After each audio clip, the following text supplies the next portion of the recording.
Baby, I'm the gamble of your life. Why you always gotta think twice? We could go at it all night till the morning till you can't even go no more. Aaron, after Devontae came in here, I think on Wednesday, he had told us that he thought you guys had a way better plan for this week. Obviously, not asking you to tell us what the plan is, but well, I wouldn't, Bob. What is the feeling among you guys on offense, just for what you guys were able to get done this week in preparation for that? Well, I think we all like the plan. There's been a good week of practice. Obviously, I don't think it was the plan's fault last time. It was the execution. We were so bad on third down, and we let them get after us up front. And in the pass game, I turned the ball over. So there are a lot of things that didn't go well the last time. So definitely want to fix that. But feel good about the week of preparation and the plan and the focus of the guys. Speaking of Devontae, he told us before he came in here that he'd never been to the podium before. And then when he was in here, he was great. He was funny. Do you think he's one of those kind of great players that maybe you obviously know extremely well, but maybe the public doesn't know that well at this point? And he could be kind of that breakout guy if you guys can win. Well, he posts a lot on social media, so you should get a little insight. I mean, that's what all the young millennials do these days. I can't say I'm not part of that group because I am a millennial, but that's kind of the way of the world right now, using your social platform as kind of an insight into your life. A lot of people, I think he opens up a little bit on that, but I think for him it's just what kind of the whole team has gone through this year, and that's feeling comfortable being themselves and being a bigger version of themselves, allowing the personality to come out. And I think, like I've said all year, because of guys like Zadarius and Preston and Billy, bringing such big personalities into the team, I think it's let other guys see that, and the way Matt has structured the program, it's okay to be yourself, and it's actually helping, I think, everybody be more comfortable, and you've seen it this year with the gifts that Billy's gotten, and obviously the style that he has, and Evan, in the back does a great help for us, on the road trip, so people can see, kind of the outfits and the swag and the personalities. I think that's been really important. The guys are just real comfortable being themselves, and it starts with Matt and kind of how he outlined things in the beginning. He wanted to be a player-led team, and a player-led team has to be led by guys who are authentically themselves and who know who they are. And we added guys who I think feel really comfortable being themselves. They know who they are. And Tay is one of those guys, and as his production continues to grow year after year, people are going to find out a lot more about him. Along those lines, Pettin was saying yesterday how okay teams are led by coaches and the best teams are led by players. Why do you think that is? And have you noticed that throughout your career? Yeah, I think, we always said our best teams were led by a good group of leaders. And, I've talked about who those leaders have been over the years. But it does help when you have dynamic personalities on both sides of the ball. And I think this year, more than some of the previous years, we do have that with those guys I mentioned, with Blake, being more outspoken this year, with Ja in his second year feeling more comfortable, with the veteran leadership of guys like Tramon Williams and Adrian Amos. I think that's all contributed to guys, really having that opportunity to buy in every day and making that decision, to buy in and to be a part of the solution, because the opportunities for leadership have been there from the start, and that's fostered by Matt's program. But, guys actually have taken hold of those opportunities this year. Devontae said something. Aaron, how's that allowing your personalities to come through, that you've been talking about a lot, manifest itself on game days? How does that help you on a game day?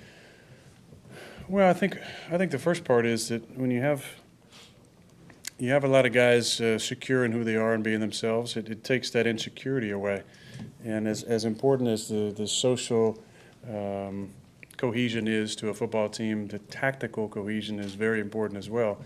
And I think when you're able to be yourself and you have that social togetherness off the field, then being honest with people and holding guys accountable is more of a natural thing than the unnatural thing.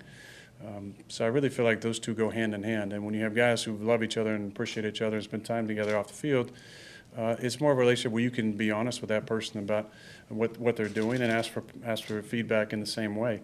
And the insecurity gets taken out of it. So the umbrage and the offense and the sensitivity, I think, slowly fades away. And guys realize that the things that are being said are for the betterment of the team. I really firmly believe that happened this year, and that's why we're in this position. Devontae said something on Wednesday that he said in the past that he's obsessed with route running. You've known him since he got into the league. When did you see that obsession kind of take root with him? He's always had that ability to get his feet in the ground and separate.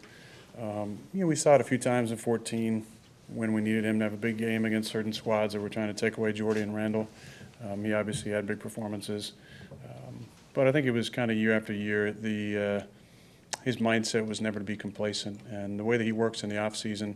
And I think really what's helped him is he has all these route running buddies who he'll take clips from and send them to other guys, and they're kind of always sharing release patterns and routes. And it's college guys that I've seen, it's pro guys, it's retired guys. There's kind of a text thread that goes around where they share route running, and I think it's definitely helps because I think he's taking ideas from some of these guys and also kind of the words getting out with him about how talented he is at the line of scrimmage. The 40-yard touchdown route that he ran, where would you rank that maybe in some of the routes that he's running? What's the key to making that route work the way that it did? Yeah, it's the timing. It's the timing of when he takes his head back and the burst. So it's a combination of the burst to make it look like a deep over and the timing of the head back to breaking out of it at the proper time. And if you watch if you're able to have a camera on him and a camera on me, it would just tell you how perfect the timing on his part was. Because when I was ready to throw and my feet set, he was coming out at the proper angle.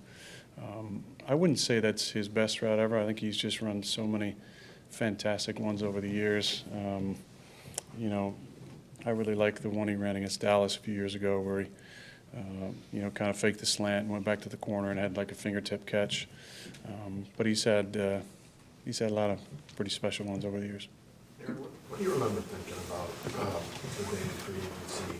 I think it was March 14th where all those signings happened. I think Za'Darius, the news broke on him first, then maybe Preston, Adrian, Billy. What do you remember thinking just about that chunk of time frame? Well, I said after the year I didn't think we needed to start over. We just needed to reload. And that's what I felt on that day. I just felt like Brian was saying, let's go all in and win this thing this year. So it gives you a lot of confidence, especially being an older player, knowing how the years are obviously numbered. But I said this on Wednesday, I just feel like the window kind of reopened, with those signings, with the midseason acquisitions. I think, like I said Wednesday, there's a lot of kind of under-the-radar signings that have been really important to us. And I said Tyler Ervin and Jared Veldheer. But a guy like B.J. Goodson coming in and the role that he's played on teams and being a linebacker and base for us, I think he's been that veteran presence that, that I was hoping we could acquire, just a few of those players every year. So if you need a guy in a certain situation, it's a guy that's played. For so long we've, in situations like we've had, the past few games, you're plugging in first and second year guys. We plugged in a 8 or 9 year pro at right tackle in the playoffs. We haven't had that in a long time. To plug in a B.J. Goodson if we need him, to move Tremont to outside corner, who's played 15 years. Those are the decisions that don't get the fanfare, but to me, those are the most important decisions that Brian and his staff made, because so many of those guys are glue guys to what we're doing and what Matt's program's been all about, and I give Brian and his staff a lot of credit for that. I'm sure there's give and take to everything, but can you go into the give and take of having Devontae line up on Sherman's side versus the other side?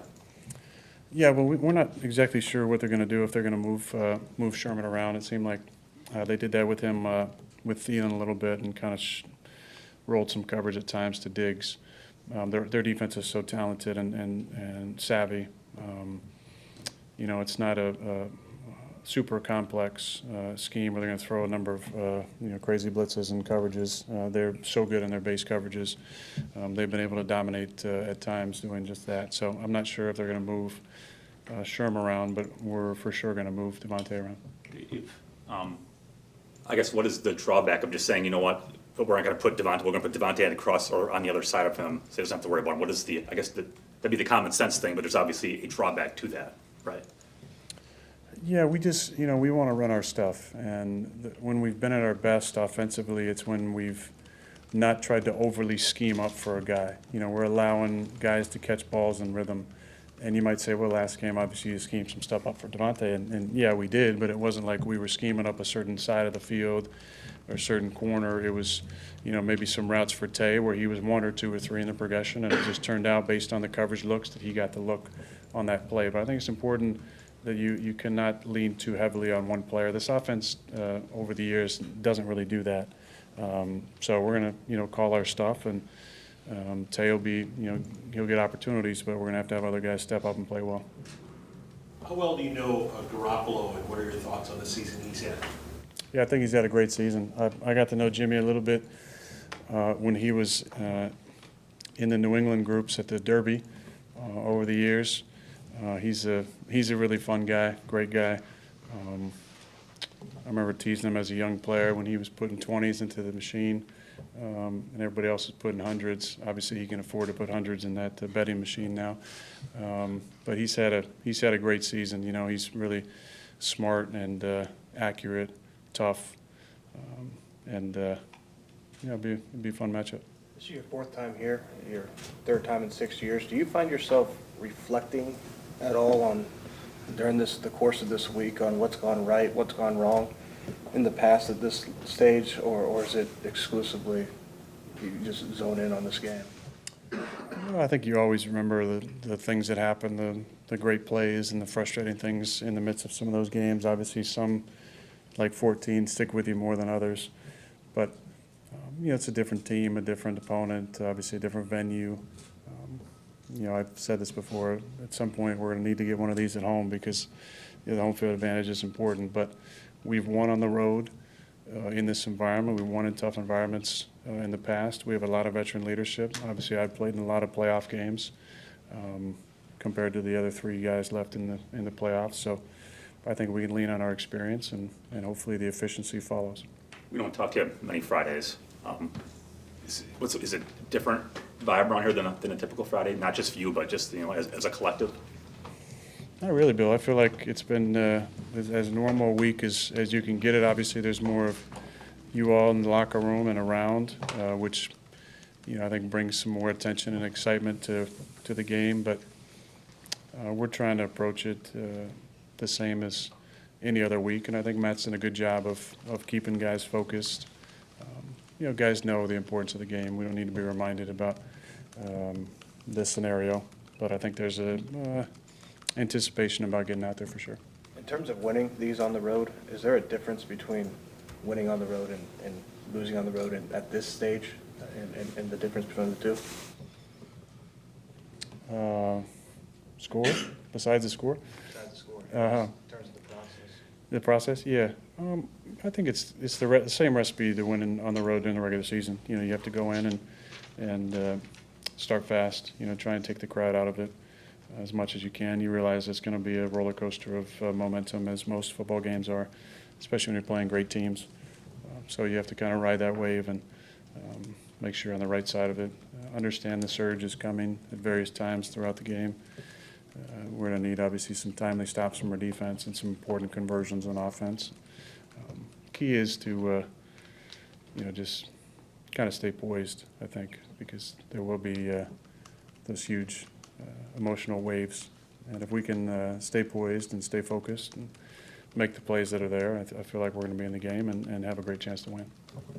I feel like there's been a few instances this season where an opposing defense did something completely opposite of what all their tendency were because of facing you. Am I right remembering that? Yeah. Were the 49ers one of those teams? And what are the challenges during the week preparing for that possibility? Because what you want to prepare for is what you think they do, And then what are the challenges in game when suddenly a defense that you think you know what they're going to do suddenly does something so different? Well, I think that's the NFL in the last 5 years, especially. It's kind of the Belichick effect. You know, where teams are more reluctant to really try and scheme up opponents instead of relying on their base defense. You know, there's less and less teams like the Lovie Smith Bears defense over the years who just said, hey, screw it, we're going to play, four-man front, play Tampa 2 the entire game, and we're going to make you go the whole field and strip the ball and tackle securely and stop the run with a six-man, seven-man front. There's more teams that are scheming specifically up for teams, and I think the tough part is that it might be different than you saw on the film. The kind of drawback from that is a lot of times these teams are playing coverages they're not used to playing. They're not super comfortable playing. They don't have a lot of reps in, and that can cause some confusion at times. So, so going in, I think Bob had the stat that the 49ers played more zone than anybody else in the league to that point going into the game. And then did they play? They played more man. Yeah. Yeah, it worked. It was that, so that was, but they must have done it okay, given what they did against you guys defensively, or do you think that factored into the way you guys played that night, or was it more just execution? I think it was execution.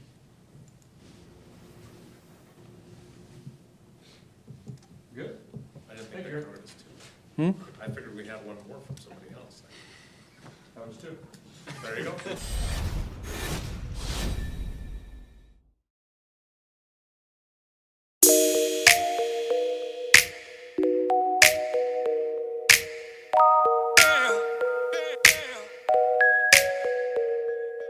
Baby, I'm the gamble of your life.